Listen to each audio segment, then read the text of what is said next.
Süleymanın məsəlləri 13-cü fəsil. Hikmətli oğul ata tərbiyəsinə qulaq asar.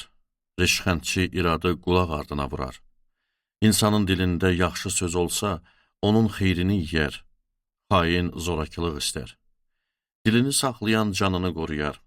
Boşboğaz başını bəlaya salar. Tənbəl arzuladığına çatmaz. Çalışqan bolluğa qovuşar. Salih adam yalana nifrət eləyər.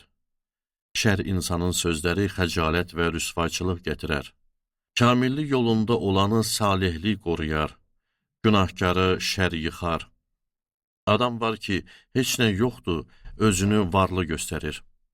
Adam var ki, malı çoxdur, özünü yoxsul göstərir. Sərvət insanın canını təhlükədən qutarar.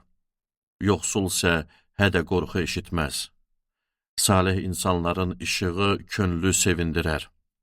Şər insanların çırağı sönər. Təkəbbürdən ancaq münaqişə yaranar. Yaxşı nəsiyyətə qulaq asanın hikməti var. Kələklə gələn sərvət azalar. Zəhmətlə qazanılan sərvət isə artar. Gecikən ümid ürəyi xəstələndirir. Arzuya çatmaq həyat ağacıdır. Öyüdə xor baxan öz canını həlak elər. Əmrə ehtiram eləyənlərə mükafat verilər. Hikmətli adamın təlimi həyat qaynağıdır. İnsanı ölüm tələsinə düşməkdən geri qaytarır. Dərin ağlı olan lütf qazanır. Xainin yolu dolaşıqdır.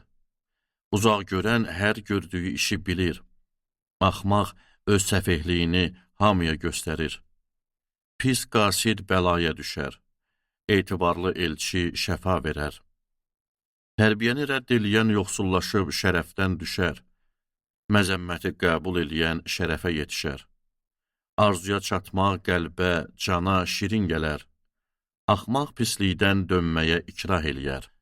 Hikmətli ilə oturub duran hikmət qazanar. Axmaqlarla ayaqlaşan bədbəxt olar.